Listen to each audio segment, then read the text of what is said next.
and it was just really good because to be honest, I'm not trying to be, maybe I shouldn't say this, right? But I don't want people to meet me and be like, man, he's a good salesman. That's not how I want to come across. There are people like that. If you listen to these guys online, if you listen to Grant Cardone, it's like, wow, what I want to be known as is a good communicator. I can convey to you what I believe. I can get you to speak to me. I'm a good listener. I'm good at asking questions.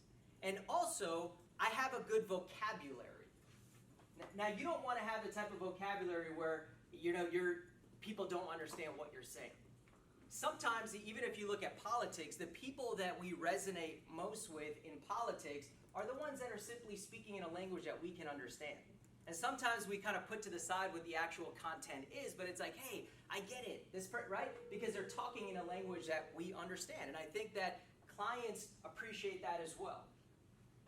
So reading, listening to audios, and I see this with my young people all the time when I'm training them, you start to develop a very good vocabulary and a better way to communicate. Leaders are effective communicators. So yes, we do some sales training, right? The porcupine. They ask you a question, then you ask one right back, okay? Those things can work, right? How much time is it going to take to do this business? How much time do you have, right? These are tactics. I don't think it's a genuine way to communicate. You can work some of that stuff in, but if you ever met anyone who lives by these rules, they're very annoying to talk to, and you can tell that they're doing it.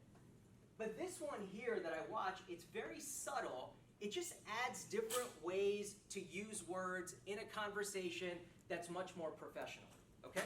So the first thing is saying please and thank you. Now, we shouldn't even have to say this, but you got to be polite, man. And what I've noticed is people with really big egos, I notice they don't like to say please and they don't like to say thank you. Now, in a business where, for people that communicate with me, people that are on my team, even if you're not on my team, what you'll notice is that I don't have an ego in that way. I always say please, I always say thank you. I'm a servant leader. I do a lot of things for my guys that most people will not do. And that's the way that I want to be viewed. And I don't know, I guess if the person in the video talked about this, obviously some people have an issue with this. Hey, can we please such and such? Can we please meet again? Right? I think that's just being more polite in general, saying thank you. This is really an obvious one, okay? Here's another word, request. Hey, can I make a request really quick? Maybe we're going back and forth in a presentation. Maybe you're having a dialogue with someone about recruiting, and they're kind of putting up a wall. Can I make a request? How about you just come to our office and you check out our environment, just be a fly on the wall, you won't have to say anything, and then we make a decision from there.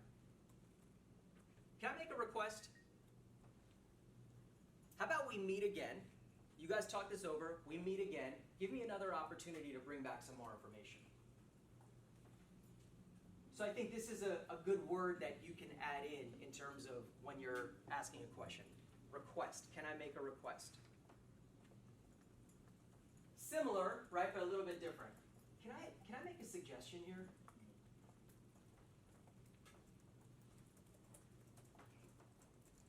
May I make a suggestion? We're going back and forth. We're talking about replacing a policy. We're talking about joining the business. May I make a suggestion? It's a very polite way to kind of insert yourself, get them to pause, right? The words you use will affect how other people react and respond to you. So using words like this, request. Listen, I just want to make a suggestion here. This is what I think we should do. Demand, there is no out. Here's what you should do. That's a demand. A suggestion, someone will listen to a suggestion, give you a chance for a suggestion because it's just a suggestion. Maybe you don't agree. Look, let me just make a suggestion here.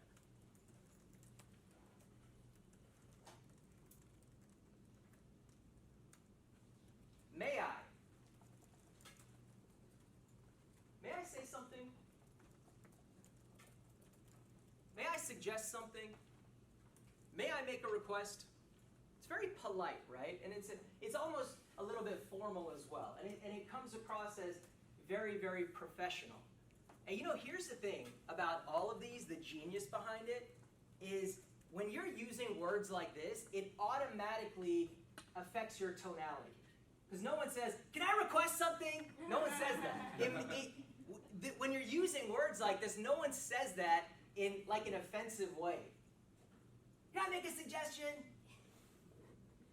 Can I make a suggestion? And if you're around me, and it doesn't matter how big the transaction is, what the client is like, big or small, this is the tonality in which I speak. And I've learned that. I was like racking my brain. There was when I was in my early 20s doing Primerica, I remember 3 instances where I got into shouting matches with the husband of the married couple, and I got kicked out of the house. Shouting. And then one of them, the husband called me the next day, and then we went like just at each other on the phone for half an hour. And I thought that was cool to have that kind of temperament and flare up like that. And in all situations, the wives were subtly appreciative of what I was doing. I was mad that they didn't want it, right? But it's just not right. You have to have way better composure. That's something that I've learned. And using words like this, request, suggestion, saying, may I think it automatically puts you in the right tone when you're communicating with somebody.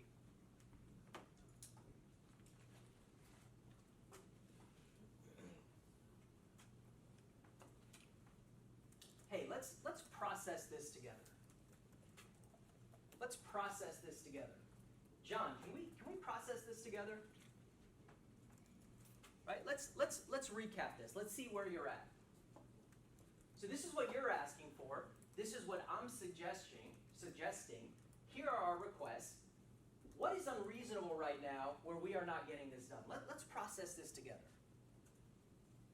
So we're both just processing it. Now there's another way to say it. Let's go over it again. Well, what do you think sounds better?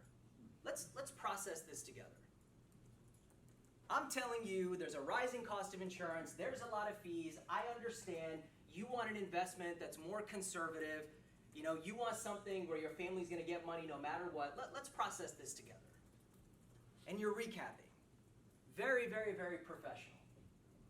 So let's process this together. This is what you want. This is what I want. You tell me what's unreasonable here. Let's process this.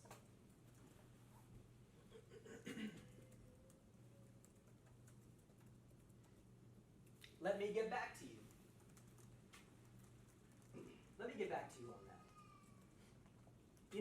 When I used to think of, because I was so scared of going on appointments for a long time.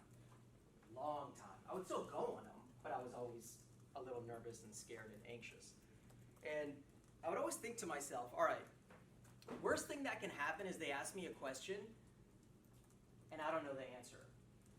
And so I would always tell myself, okay, it's okay to say in a way or imply you don't know, but you'll research. So right. My thing back then was I would say, hey, let me write that down. That's something I'm going to research next time we meet.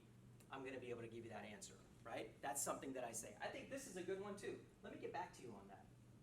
And what they're saying is when someone is forcing you into a decision, that's a very polite way to give yourself more time to think. It sounds very basic, but it's in the way that you say it. Like, let me get back to you on this. And then really get back to them and really do your research and really put the time in. But let me get back to you on this. Not, I'll get back to you. It's in the way that you say it. Can I get back to you? Give me a day. Let me get back to you. It's not a tactic, right? It's just going to help us make more decisions, better decisions. Unpack. I thought this is a good one. Hey, John, can you unpack this for me? Can you unpack this for me? You just said you're not happy at your job. You're never going to make the amount of money that you need to make in order to live your dream life. I'm offering you an opportunity where there's no risk, no huge upfront cost. It's completely flexible. But I'm getting a little bit of resistance here. Can you just unpack this for me? Or else, what are you going to say? Hey, can you explain this? People don't want to explain. People don't feel that's what people say. I don't need to explain. It's a word that kind of triggers people in a certain way. Right. How about we just unpack this? In a way you're saying, explain it. Let me understand better. It puts the ball back in their court. One thing of the many things I've already said that you'll notice about me when I go into meetings is that I do 20% of the talking. I get them to do 80% of the talking. Now that's me by nature in any conversation, right? But it's worked to my advantage. You have to ask yourself, how much talking am I doing versus how much talking are they doing? If you are doing all the talking, then you are talking at them. You don't know what it is that they're looking for. But how about you reassess everything, right? You process everything, and you get them to unpack it, and then you start to realize, like, oh, he just said 5 things. Well, here's the issue. Number one is, I don't know if I have enough time, and I'm a little worried about what people are going to do. Oh, I didn't address that one. And as they unpack it, you start to realize that out of the 5 or 6 things that you did address, there was one thing that you didn't, because they just unpacked it. It gets them to start explaining, right? I got it. I didn't understand that. You heard some things that you didn't address. I think that's a good one. You guys should be using these today when you're on the phone and when you're out with seeing clients today. Right. Choice.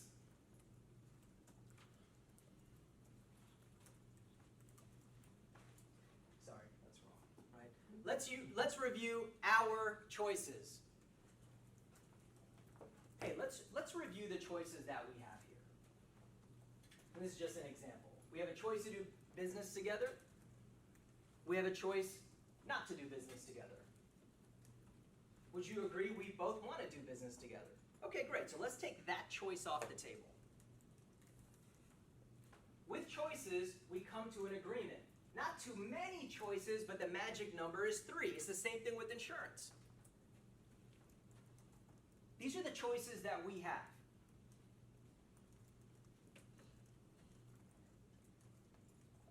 Based on what you're telling me in terms of what your family needs, this choice will properly protect your family as far as our current situation. But your income is projected to go up, so if you wanted to have a choice where you could protect your family and you'd never have to get more coverage, then this is a great choice. And then if you feel like these are a little much and you just want something entry level just to kind of get in the door, I think this choice is the minimum I'd feel comfortable you having. Which choice do you think works best for you? So we want to give people choices. This is a word that we want to use. Let's review our choices. Let's review the choices we have on the table. You don't like your job. You don't have any other prospects right now. So you can stay where you are. Or the other choice is you can try something different. What do you think, which choice is better for your future?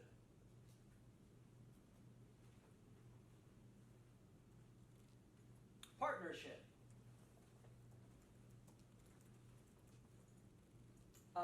I think this is a good way to position in recruiting.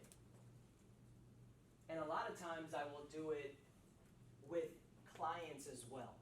I learned very early on that with a client, you don't want to be me versus you, or there's me and then there's you. Here's what you guys should do. This is what I'm going to do. I always say we. I'm like, man, we got to pay that off. Here's what we need to do. We need to get rid of this. I'm on the same side as you. We're the same. I'm a part of your family, right? So as we form this partnership, I'm looking for long-term partnerships. And the things that we do as we get involved in this I'm going to make sure that everything I do is designed to make sure that this partnership goes on long-term. I value my partnership with my clients. I value my partnership with my recruits, right? We would love to come and have you partner with our company. And you can say this to recruits and you can say this to clients, because sometimes we posture too much. Oh, I'm a broker, I'm an RVP, you're an agent, right? Or I'm your upline, you're a downline. Dude, we have to be more inclusive and put people on the same plane. It's a better way to communicate. When I get into a partnership, I make sure there's a mutual benefit for the partners. Right? There's a mutual benefit in this partnership because I'm very competent. When you put me in front of people, I know what to say, I know what to do. But you know the benefit I'm getting from our partnership, what I'm getting, right, in the partnership is your relationships. You're a credible person. You have a lot of relationships. So we both benefit in the partnership. It's a good word. Discovery.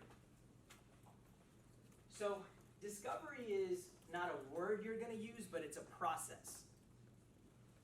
Anyone who's been through a divorce, what happens is when you get together, and I've been through this, they say, all right, what assets do you have? This is called the discovery process.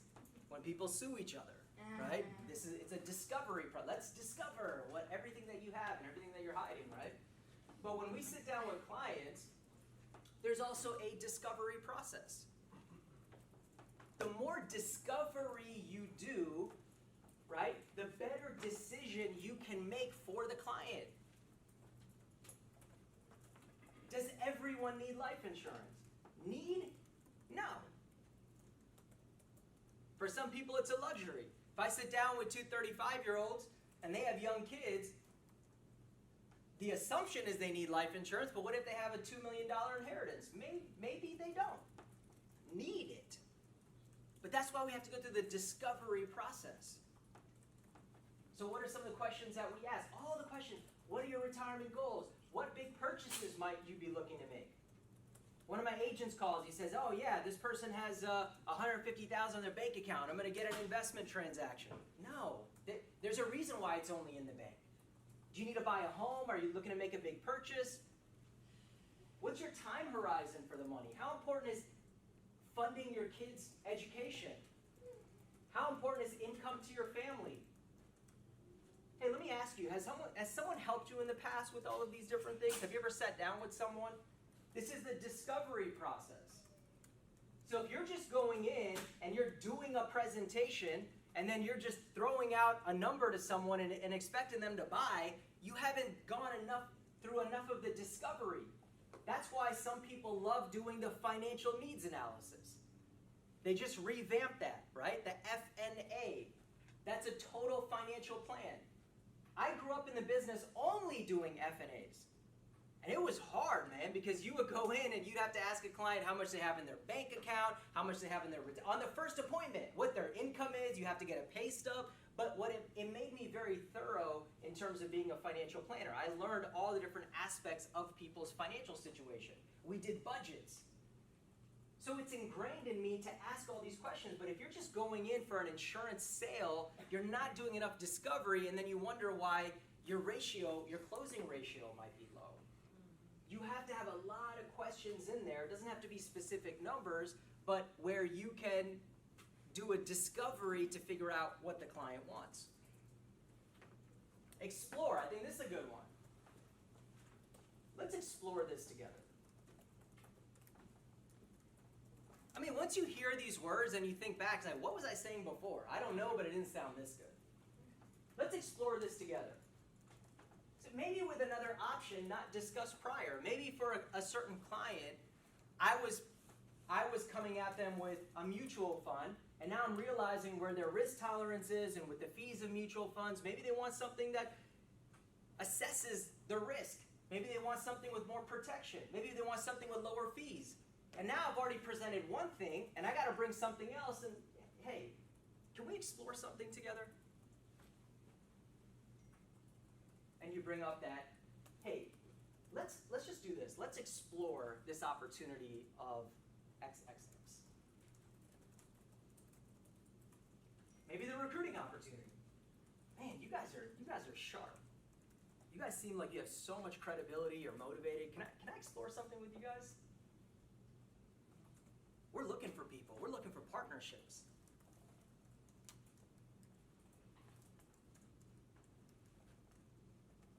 Okay, now stay with me for a moment. Let's explore this a little bit more. Good stuff, right?